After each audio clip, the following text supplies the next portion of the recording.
download the Millennium TV app from the App Store to stream our shows anywhere, anytime. Millennium TV.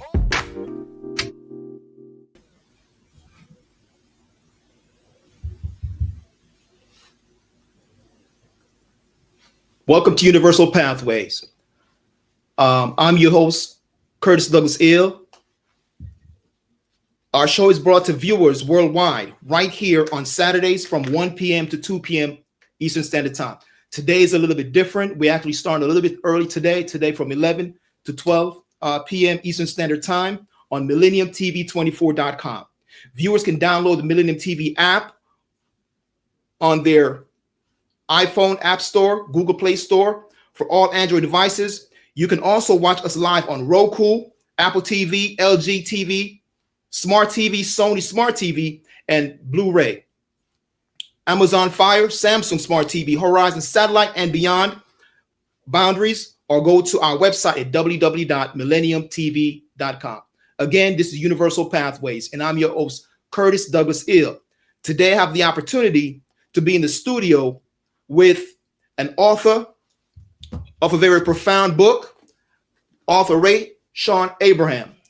RayShawn Abram is an Omaha, Nebraska-based rapper, author, and entrepreneur whose life Abram. My apologies. RayShawn Abram is an Omaha, Nebraska-based rapper, author, and entrepreneur whose life story is marked by profound transformation and resilience. He began his career in music. His brother DB, together, they released their debut CD together in various different aspects as well. But today, he's really here to really emphasize the book that speaks to his life story. On Universal Pathway is very interesting because as we sit with our viewers, the hope is that you can learn from their life perspective. And I think the book that this brother have read is very profound. So again, I'm your host, Curtis Douglas Ill. I'm in the studio with my good brother, Mr. RayShawn Abram. Yes, sir. Forgive your brother for not pronouncing your name correctly. But again, let the audience know the correct pronunciation. RayShawn Abram. So welcome. Can you tell us a little bit about yourself? I mean, where would you like me to start? Well, interestingly enough, your life speaks to struggles where you've done a lot. Yeah. You've done a lot. And I'm still here. Yes. You've done a lot. As I read his story sounds like something out of Boys in the Hood. We see a lot of communities in America where it's unfortunate, but people who are melanated have to fight and struggle in many communities to make a difference because either they have the option to think they need a basketball in their hand, they need to be able to run fast, they need to be an athlete in some form to get out of quote unquote hood. And the truth be told, we have a promising individual who had a scholarship at one point to Arizona State University, academically speaking, and his life turned and changed in an instant. So I'd like for you to speak to the audience because your book itself, A Buck 30, The Reason, speaks to his life, his motivation, his inspiration. I mentioned earlier, it's Tyrese. That's yes. my brother. Tyrese Abram, his biological brother, his younger brother, looked towards him as an idol in many ways, as any younger brother should. This is somebody in his community who's deemed an influencer in many ways based on the portion that I've already read of his book. And with influence comes responsibility. And he suffered loss, he suffered pain.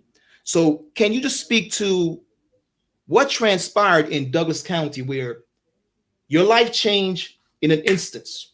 You said a buck 30 meaning a 130 years life sentence. Yes, 130 years prison sentence, which is essentially a life sentence. A life sentence. Because truth be told, most of us are not living to 130, right? Right. But you're here. I'm here. How's that possible? Young and vibrant, feeling good. Yes. It's possible because of God, you know. That ain't the way my life was supposed to go. That wasn't my destiny, you know, to die in a prison cell. he had something greater for me. But far as you said, my life changed in an instant. I want to clarify, it didn't change in an instant. I have a lot of responsibility with my life changing. Okay. How I grew up, I didn't have to live the street life. You know, I mean, we wasn't wealthy or anything, but I was raised pretty good. Mm-hmm. You know, I was smart in school, sports and everything. I didn't have to participate in the street life. I chose it. Wow. You know, the people around me that received the kind of attention, the kind of praise, the kind of respect, mm-hmm. those are the guys living that other life. Gotcha. And I kind of wanted that for myself. Okay. And I wasn't that at all in the beginning. I was so far from it. Wow. My sister be teasing me right now, saying I'm square and whatnot. You know what I mean? But indeed, I like absorbed it so much. I manifested it. Mm-hmm. I became this version by idolizing this version. Got it. And once I indoctrinated that mindset within myself, you know, I encountered things within my life that caused me to stand on principles that I picked up. And one of them principles is somebody harmed your people. You know, I mean, it's got to be something's got to happen about it. Wow. And I don't glorify that. I don't applaud it. You know, it's something that I wish I never had intertwined with my life, you know, on no level. Mm-hmm. But at the time, you know, I was indoctrinated by the street culture. And I mean, part of that is just being a man too, though. Because outside of the streets, I still feel the same way. But I still had that street culture mentality that kind of like propelled, you know, the way I moved. Okay. Wow.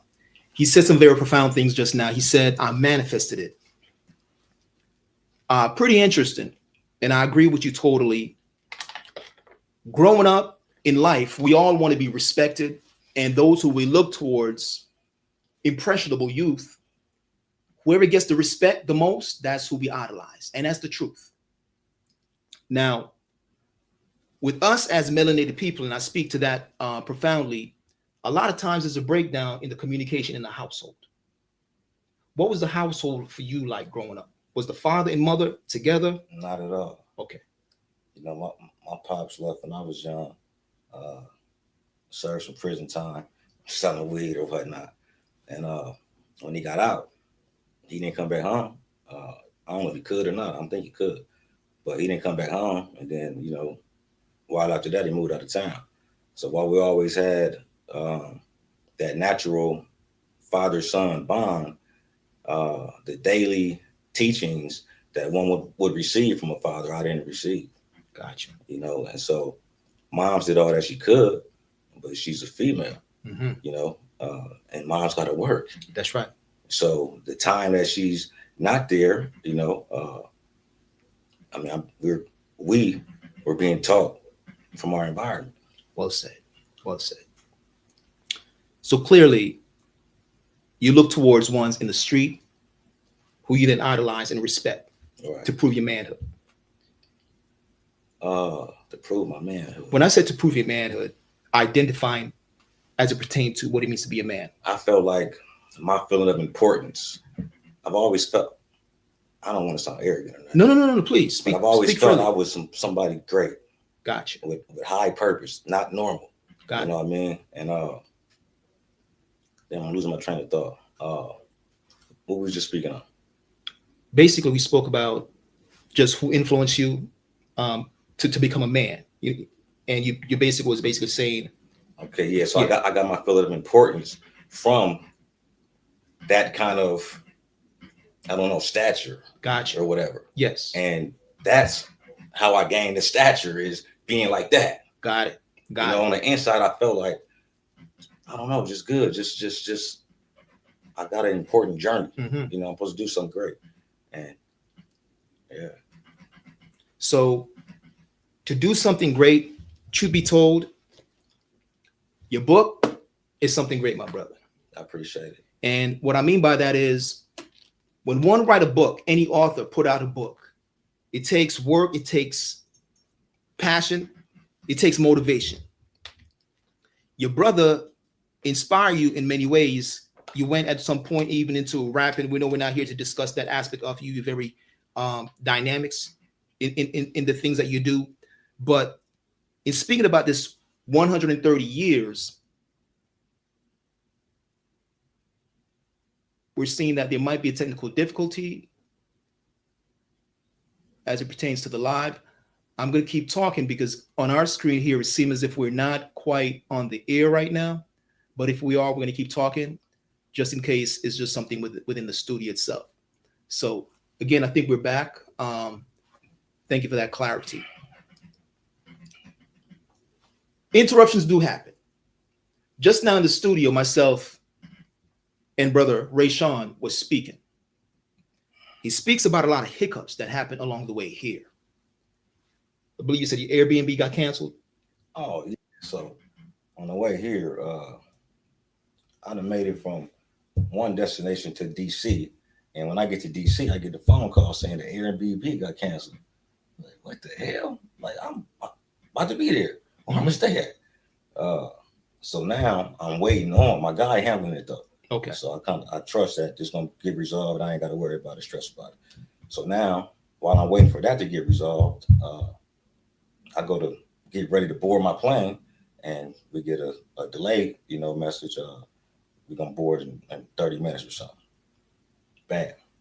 Next 30 minutes, they wait on the update. Bam. The next hour, they do got an update, but it's been delayed again.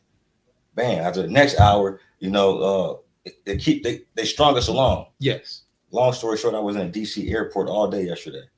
I decided late last night just to get a rental car and drive up here. Wow. I felt the forces trying to stop this, this motion that's coming. And while doing so, I ain't got no bags right now. Wow. I ain't got no bags. I had to go buy a phone charger last night, but the clothes, the luggage should be here sometime today. So everything will be all right.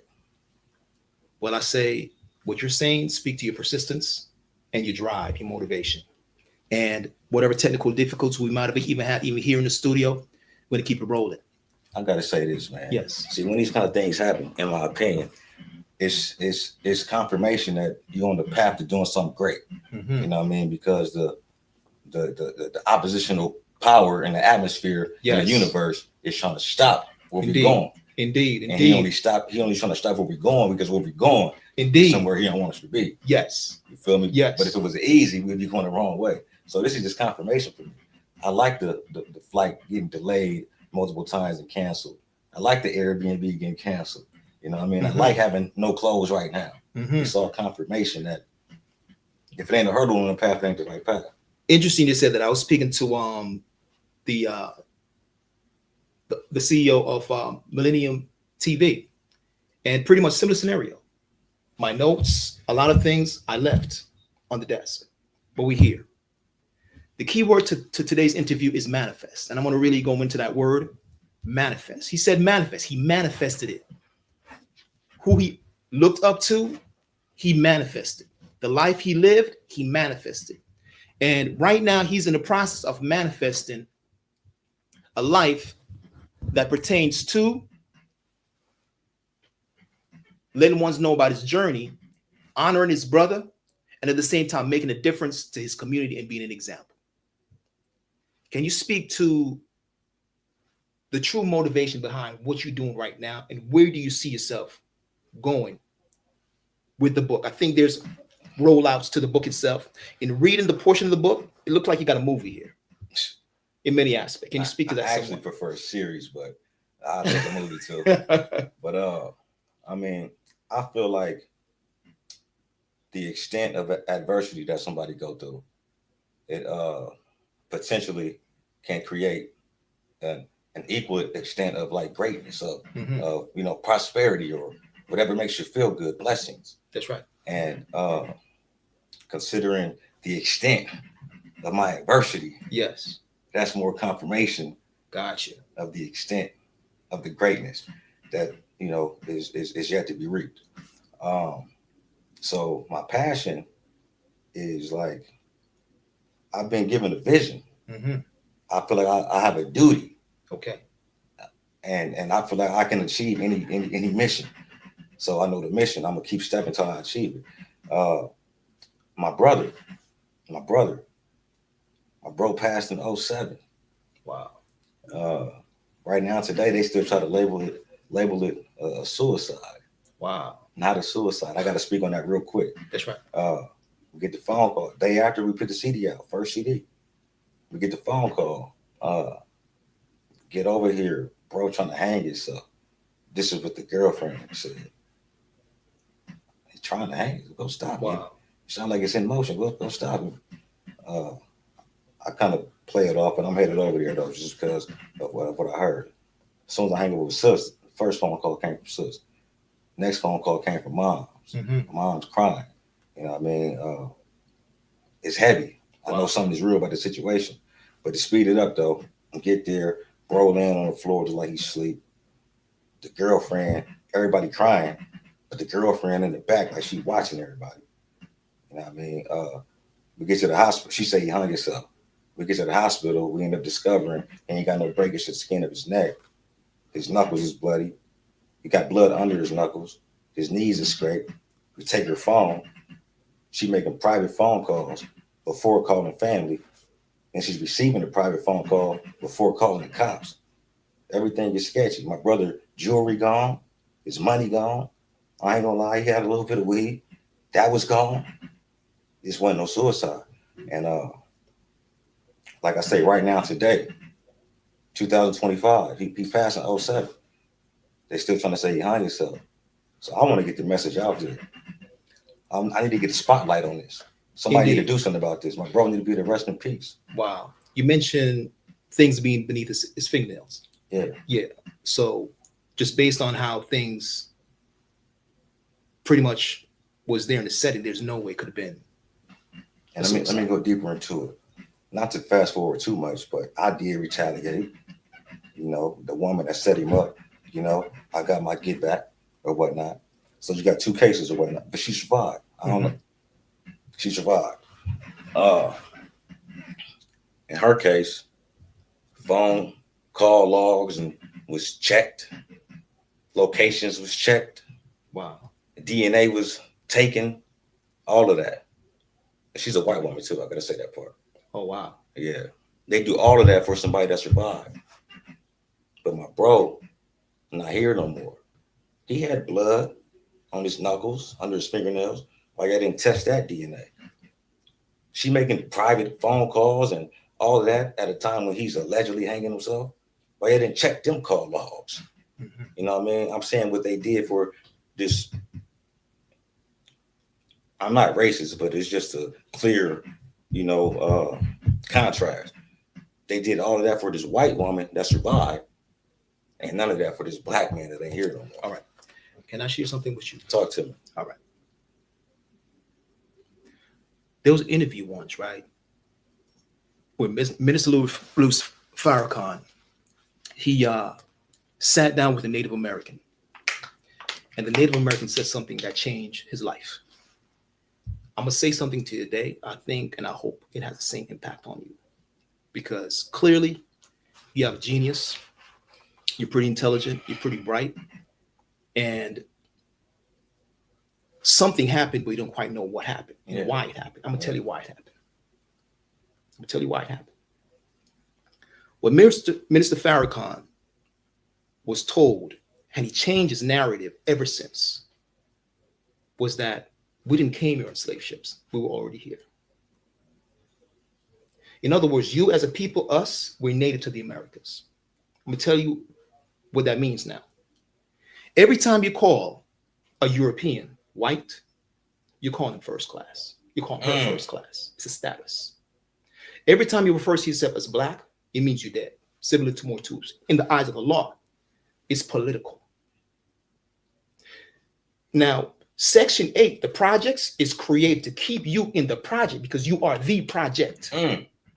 And the fathers are deliberately kept out of the house because guess what? Because you can't stay there because she got Section 8. There you go. Or I'm going to put you out. Yes. And you better not make too much money or I'm going to take this welfare check from. Good. So we never sat back and asked ourselves why. We become the product of the environment, just like drug is the product. And there's a pusher. But one's never looked to see who's pushing it. And if underserved people cannot afford to have these tools in their community, who placed it there in the first place. So we now don't quite have a father, and we run around with these toys, and people are getting bodied. And guess what? The morgues benefit, the prison system benefit, because slavery today is mental. And if you don't know the reason why you do what you do, then you keep reacting, but you're not really moving from a cause to change your effect, because everything's governed by law, right? So then you have the law enforcer who knows this, but they keep you at a certain level, and you're not supposed to know. So when you now try to articulate yourself in front of them, the magistrate can't really articulate yourself because you're coming from the emotional perspective. You're not really seeing that it was set up for somebody to be bodied either way. So it doesn't matter. This woman, your brother, the relationship, etc. All these people are players on a stage that's already set. So you never knew that there's a world stage and there's an agenda to the world stage. So these are some of the subtleties, but I want you to keep that in mind as we go to this commercial. We'll be back in 1 minute. I'm Curtis Douglas Ill, and I'm here today with RayShawn. Hello viewers, you are watching Millennium News 24.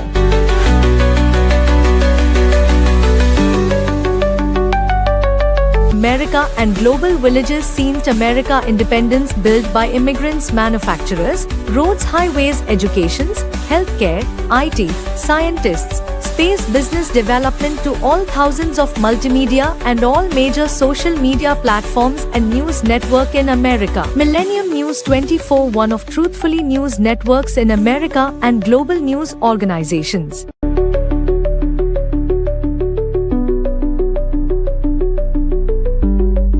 Please watch, follow and subscribe. We are in iOS and Android devices, Roku, Amazon, Apple devices, all smart TV, globally Horizon satellite, social media Millennium News 24, Millennium TV 24.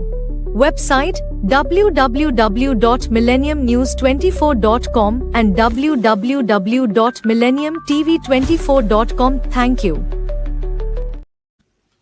Welcome back to Universal Pathways. I'm your host, Curtis Douglas Ill, and today I'm in the studio with RayShawn Abram, an author of this book, A Buck 30, the reason. That's it, A Buck 30, the reason. Okay. All right. Today's story is pretty interesting because this is invoke a dialogue where if you're in life and things keep happening to you, but you don't know why, the truth is we keep reacting to something emotionally, but you can't find a solution from the emotional level. You got to go to a higher level. You can't have grade 2 problems solving it with grade 1 solutions. You got to go to grade 3 consciousness to solve the grade 2 situation. So you got to always be one up in life. Now, like he said, he manifests his experience in running in the streets, but there were consequences to that. But whose streets was he running in? If we don't truly control our own streets and we have an enforcer in those streets that ultimately can now grab our physical body in shackles. At one point in his book, he speaks about reaching through the shackles just to give his homies love and then flexing in a certain aspect. But the truth of the matter is we need remedies, true solutions. Because the true wittiness, brightness, where the word white come from, witty, bright. So if you call it a white woman, you're saying she's a bright woman. Then if you say you black, black means civilly to mortals in the eyes of the law, dead in the eyes of the law. You dead. But we don't realize without a status, what's your nationality? We as Moors, we say what? Moorish American. But the people who are labeled black in America every 25 years, Congress got to vote, just allow them the privilege to vote because they're not true citizens. And they don't realize they're state property. State property. So property can't own property. And property don't have rights. Property have privileges. Like I can't have a gun right now. It's what they allow you. Because you're not in law. You're considered outlaw. You're outside of the law. So the question has become, how do you become a part of the law again? In More Science, Prophet Noble Drew Ali, he said that you're not Negro, black, colored people, because these names were given to slave by slaveholders in 1779 and lasted into 1865 during the time of slavery. But this is the new era of time now, and all men now must proclaim their free national name to be recognized by the government in which they live and the nation of the earth. This is the reason why Allah, the great God of the universe, ordained Noble Drew Ali the prophet to redeem his people, the melanated people in America, from their sinful ways. Then he said the Moorish America are the descendants of the ancient Moabites who inhabited the northwest and southwestern shores of Africa. So we have a journey of a people who came to these lands, or actually originate in these lands for the most part, because he's also speaking to us in science. So as a scientist, it means man must be what he knows. That's what science. Don't believe nothing. Yeah. Belief is truth and false are strangely mixed. You got to remove the belief and you got to become what you know. There's a pattern to what it means to be a man. Everything has a pattern. And some of us been stripped of that pattern. Yes. And some of us now has been given mothers who unfortunately did not realize the most significant choice that you as a young man can make, the most significant, one of the most significant, and I'll remind you today or tell you for the first time, is who you choose to be a wife. Whew. Listen here, man. Let me tell you something, man. So, I did some time. Yes. Coming home from doing some time. Yes. I was out without a woman for 12 years. And so when I get women in my life, I kind of didn't really, I didn't handle it properly. Okay. And it caused people to get hurt, myself included. And then it ultimately caused me to be in a prolonged toxic situation. That's right. And so like my soil was tainted during this experience. And I seen all the flowers that was coming from this soil wasn't flowers.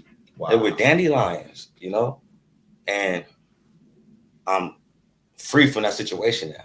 Okay. And it's like ever since I freed myself from that situation, that soil in here I was just talking about, yes, it's clean now. it's what they call it when they put all the stuff in it. It's the soil is good. It's on steroids, and the things that's been growing from it, oh my God, it's amazing. That's how I'm here right now. There you go. You know what I mean? And outside of this, just an internal happiness space. My meter went from here to bing. You know what I mean? Yes. Everything I do in life right now is just better. And I believe it's all attached to cleaning my soil. There you go. And that woman is the fertilizer. That's right. For your soil. Yes. Is it going to build it or is it going to kill it? You got to choose that fertilizer wisely. That's right. Straight up. That's right. I don't care how good the bottle look. The bottle might be shaped so, facts. It may sound good when you spray it. You know what I mean? It may do some good tricks when you use it. But if what's inside it don't mix good with your soil, that's it. Resonation. You got to resonate. You got to be on the same frequency. You got to have similar commonalities. And it don't mean that one or the other person is bad. I'm gonna tell you this is what I mean. Okay. You got milk. You got some people that's lactose intolerant. That's right. That milk ain't good for that person, but that don't mean something wrong with that milk. True, but I'm gonna say this, and I get the point of the milk. The only milk that's meant for human beings is mother's milk, breast milk. So no, do you get what I'm saying? I get what you're saying totally. 100%. Yeah. So it's knowing yourself. That's really what you're saying. And know what is good for one person might not be good for another person. Yeah. So, for example, that don't mean I was bad. That don't mean she was bad. It means we were just not right for each other. You feel what I'm saying? True. But I'll say this as it pertains to just even knowing what's in the bottle. There's a man because you seem to have a background where you have some idea that scripture exists, right? And I'm not saying everything in the Bible is correct, but I give you the example of Samson and Delilah. That's the last story I just finished reading in the book. It's the last story I just finished reading, and I've been mad at myself because I usually try to read a few scriptures, a day or whatnot, and I ain't read in like 3 days. But I've been telling myself I got to figure out what I'm gonna read next, That's why I ain't read Making a Better Street. That's the last story I read, man. So in that story, we know as you rise in your purpose, once could be sent to you as a bait. And if you're not strong enough to deny and be disciplined enough, many kingdoms have been taken down because of who's in your bed. You're speaking my experience right now. You know what? And I'm kind of been holding back on saying something because I know they both probably end up seeing this, and I don't want to hurt nobody's feelings. But it's crazy. Like, when I was gone for 12 years, it was one woman I thought about. Mm-hmm. And that one woman ended up venturing off and living her life, you know? But when my appeal got overturned, not necessarily even then. When they got close to getting home, it started seeming like those energies just start coming back together. I went to work release, the end of my sentence. A city outside of my city. At the time, she was living out of town, doing a traveling nurse job. But when I go to work release in this city, she just happened to move back home. And she don't live in this city. She lives in our regular city, but she works in my city, where I'm at work release at. Wow. I don't know this. She don't know this. I called her. I said, I'm in work release now. She said, which one you at? I said, I'm in Lincoln. She said, that's crazy. I'm in Lincoln now. So that's how I know, she worked there. I thought she lived there, but come to find out she just worked there. So then I've been incarcerated. I want to get out this center every chance I get. I'm going to take AA classes, NA, whatever can get me out of here. That's right. So bam, they got this board full of places you can take AA or NA at. I don't know what to choose. I asked my homeboy, he said, man, he just put his finger up there. Choose that one. He touched this one called Bryant LGH Hospital. I called. I want to sign up for the AA classes, NA, whatever it was. So check this out. I get on the list for the classes. I called her. I said, hey, you should come check me out. I'm going to take these NA classes at Bryant LGH Hospital. Guess what she said? That's crazy. I just accepted a job there. Wow. So it's like it's being lined up. Yes. I come home. Man, I don't want to say too much. Like, I'm going to say as much as I can without feeling like I'm putting anybody upsetting somebody. Yeah. I come home. She's in her situation. And we come together. But I was, when she couldn't come into my web, I was still doing my other thing. And I'm building somebody over here. And then, but she's starting to come around. So I got the one that my heart just felt like it had a space for, right? I got her. And as soon as I got her, okay, this one was pregnant at first, before me and her came together. Gotcha. And she called me, told me she had a miscarriage. Wow. And I felt like I caused it. I'm stressing her out. I done broke up with her for this other woman, and I'm not treating her right, whatever. I caused it. That shift in the universe right there caused me to break up with this woman. Wow. That I've been having on my mind and heart for the past 12 years.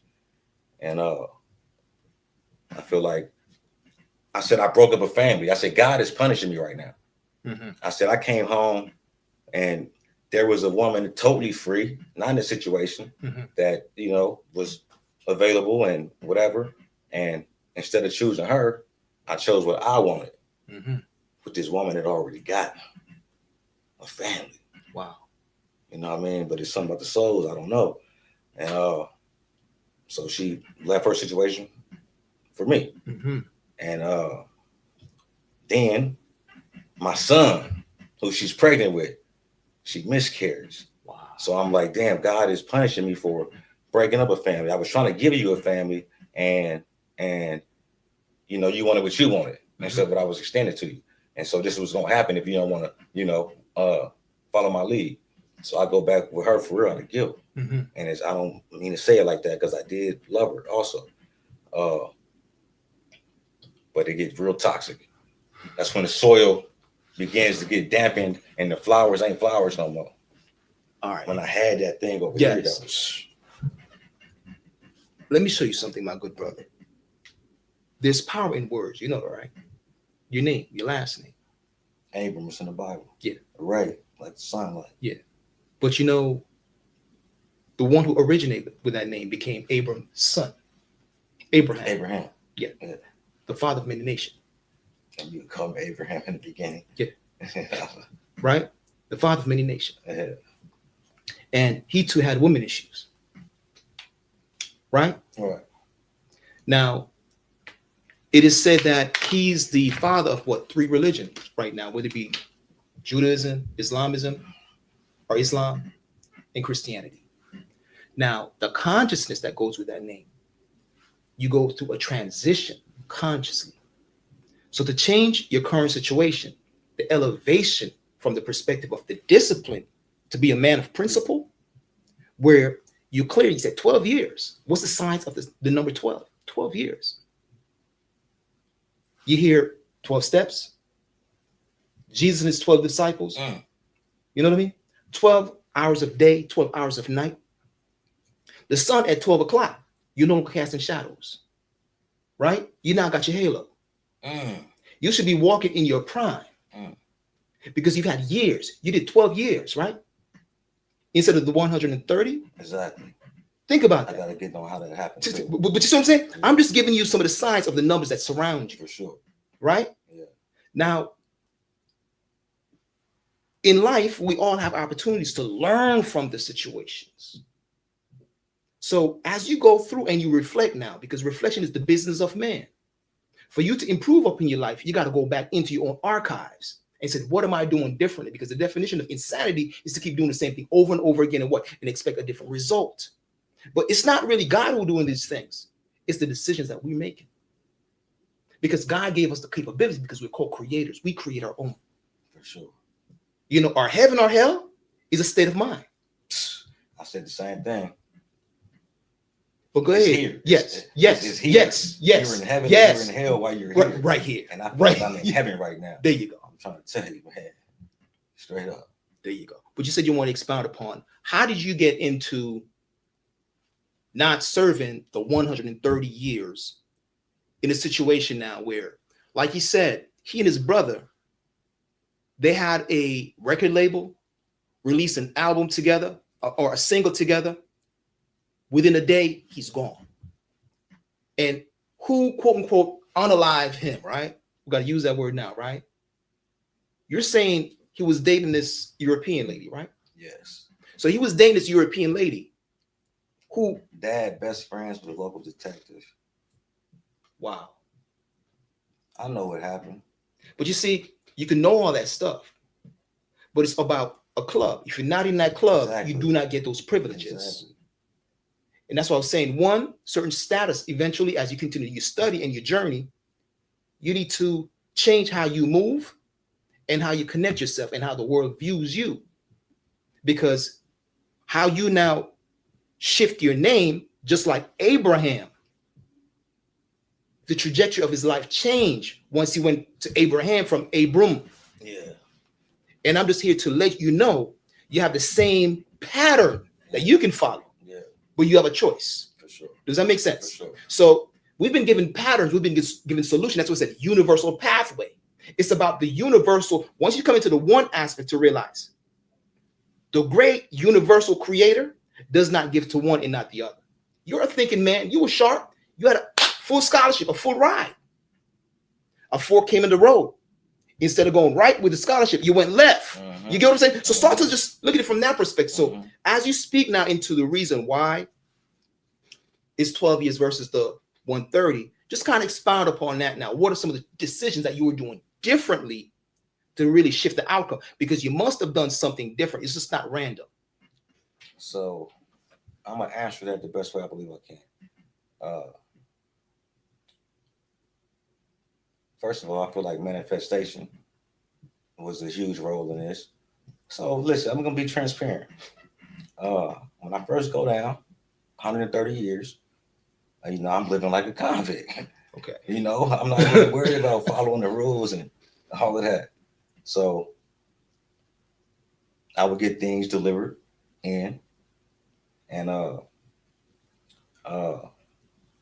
I ended up going to the hole for it. I never got like caught with anything or whatever. Thing is, people be having tabs on the yard. Wow. You know, I was the nice distributor. You know, pay me later. You know, but that niceness caused problems and people money not landing. And next thing I know, I'm getting took into, it's called South 40 in the joint. This ain't the regular yard. Well, one of the joints. This ain't the regular yard. Wow. This is the, you lost. You go down there, you lost for a while. So I go down to South 40. No TV, no interaction, you know, really solitude, solitary confinement. And at the same time, my appeal had just had oral arguments.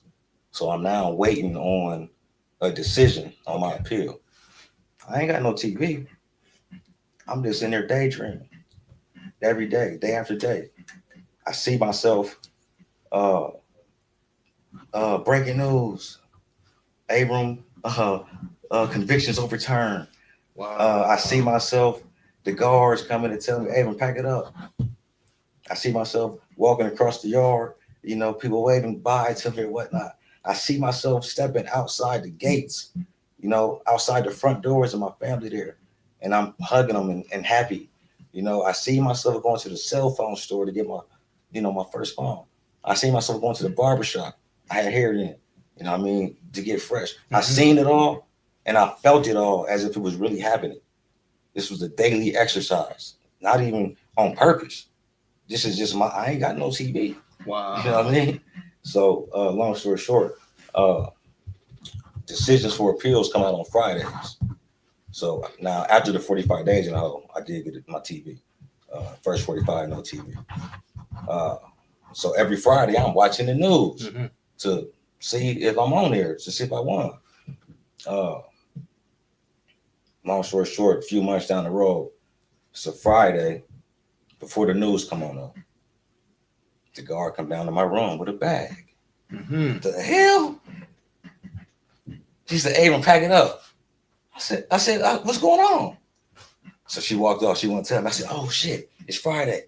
I won. That's what I'm thinking in my mind. So she come back. I said, CO. I said, what's going on? She said, you're going to Tecumseh. Tecumseh is like the Supermax in Nebraska. I said, Tecumseh? For what? I said, I ain't going to Tecumseh. She lied to me. I said, it's like protocol. Gotcha. She can't tell me I won my appeal yet. She got to wait till I'm up front or something. That's what she got to do. So I get up front. I said, tank full of inmates. I said, where y'all going? Tecumseh. Wow. So I'm really going to Tecumseh now. Get to Tecumseh. All the property got to get processed or whatever. So I'm still in the hole. I got to go to the hole down there. And I ain't got my TV yet. So you got to put in a kite to use the phone when you first go to the hole, 48 hours in advance. So I get there on Friday, put my kite in to use the phone on Sunday. I call to the crib. And I'm sorry, but I got to say this because, and not even in a bad way, but my baby mom, I feel like she didn't ever believe in the appeal. I think she felt like, but not that she wanted that for me or nothing. Yeah. I just felt like she felt like he don't get it. Like this is for real. They gave him 130 years. And I'm talking about coming home. I think she didn't really believe in that. Gotcha. But maybe my faith was just stronger. So I called her just to let her know I've been transferred so she can let the family know and everything. And she asked me what's going on with the appeal. And my mom said, why she asking? She don't never ask about the appeal. Why she ask about it? I said, shit, I'm still waiting to hear what's going on. She said, no, you won. You didn't know? I said, what? She said, yeah, it was just on the news Friday. Such and such. You won. Yeah. So how I won, though, so when you don't testify at your trial, they got to give an instruction to the jury that says the fact that the defendant did not testify must not be considered an admission of guilt. That's what it's supposed to say. The fact the defendant didn't testify must not be considered an admission of guilt. Or what a not was missing in mine. So what it said was the fact that the defendant didn't testify must be considered an admission of guilt. Wow. So it's the typo. Yes. You feel what I'm saying? Yes. But it reversed the meaning of the instruction. Gotcha. So the jury was basically instructed, assume that he's guilty because he didn't testify. You got to take it at face value. You can't say, no, they knew what it meant. They switched it around. So it's ruled I didn't get a fair trial. So I got to go back. I'm not free. I'm not innocent. I just got to get a fair trial so that conviction can uphold. Well, the person who testified against me happened to be my relative. So he got his deal on the first trial. Gotcha. He got his deal on the first trial. I win my appeal and come back to court. What is it? What's in it for him? Wow. They can't change his sentence no more. So he won't testify for them again. I really feel like I could have came straight home without them having that main witness.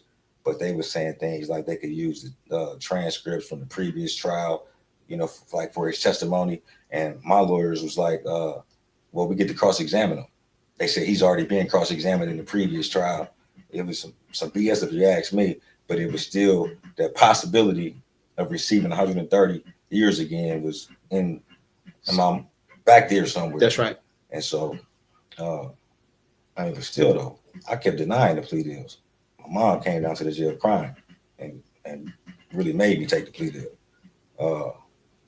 But yeah, that's how I came home. He went testify, and they came with the plea. They came with 40 years. I said no. They came with 30 years. I said no. They came with 20 years. I said no. And that's when my mom came to the jail tripping. Like, what is you doing? Like, you already been locked up this long. If you don't, you can stand on your head and do that. So I said, yeah, I'll do it. Go to court to accept the 20-year plea bargain. Okay, before I go to court, once it resonates, like, Mom was right, man. It's cool. I ain't got to take that huge risk. I just go lay down this little bit of extra time, and I still got my life. So I'm celebrating. I'm calling people, calling girls, calling my homies. Like, yeah, I'll be here a little bit. You know what I mean? I do like 4 more years, and I get you to work release center. And, this is what I'm seeing. After 20, I will have to do 10. So I think the state was listening into the phone calls and hearing like, oh, he's too happy. We can get some more time out of him. And it's crazy because my lawyers, they told me, don't be on the phone talking about, I'm thinking this I ain't breaking the law or something. So I kind of let that go on one ear out the other. But I should have listened. So I go to court to accept the 20 years. And when I walk in, I knew something ain't right. My family, they not like smiling.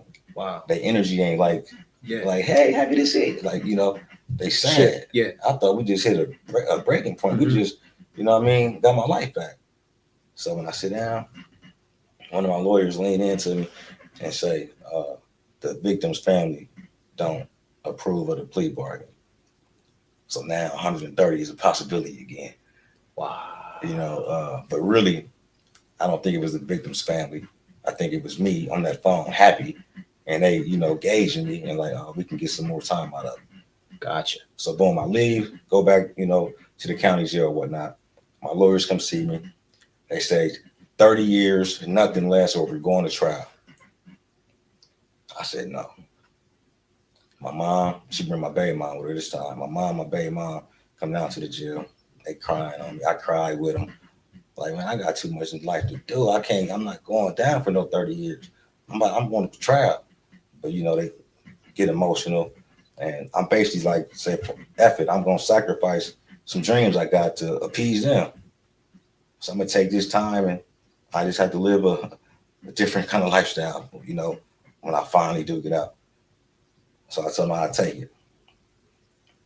I leave to visit with them, though, get to think like, man, I can go home right now. I ain't got to take it. I call my lawyers. I said, I ain't taking that 30 years. I said, look here. They came with 20. Mm-hmm. They took it off the table. They came with 20. They took it off the table. I said, they can meet me in the middle with 25. And I take it. Otherwise, I see them, on the trial day. And they drew it up to make 25 years be my max. Yeah. Wow. My brother, I hope we can do a part 2 to this interview. You have a lot to share. You got to handle that phone too. Above 30, the reason why. Just the reason. Where can ones get copies of your book? It's on Amazon right now, or you can inbox me on social media. Amazon get more money than I do when you go through them, but it's still a sale though. But if you want to, make the money go to me, hit me on social media. I got IG account. It's everybody _E. Everybody's ERYBODY_EAT. And my Facebook is RAH Montana. Okay, there you have it. $130, The Reason.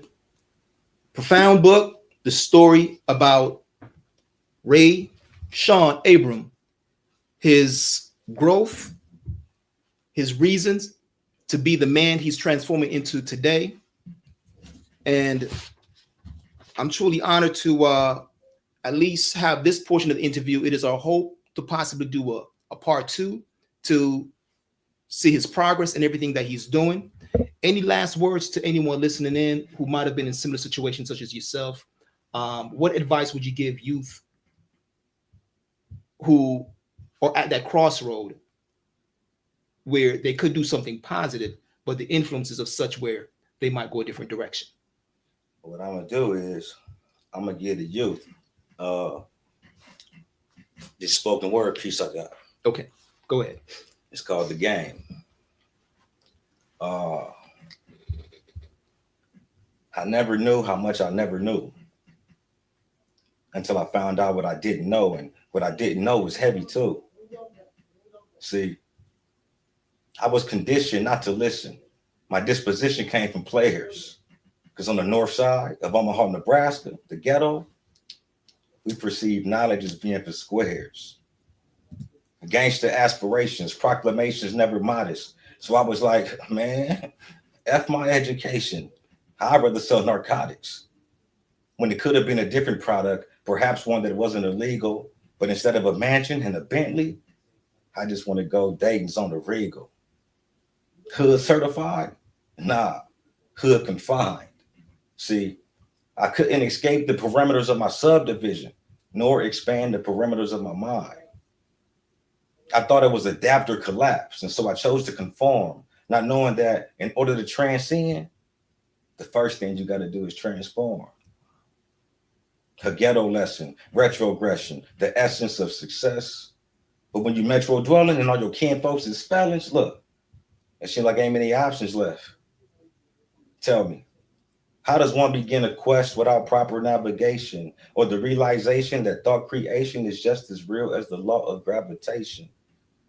Better watch what you conceive, even more what you believe, because once you pull something into your world, it may be difficult to make it leave.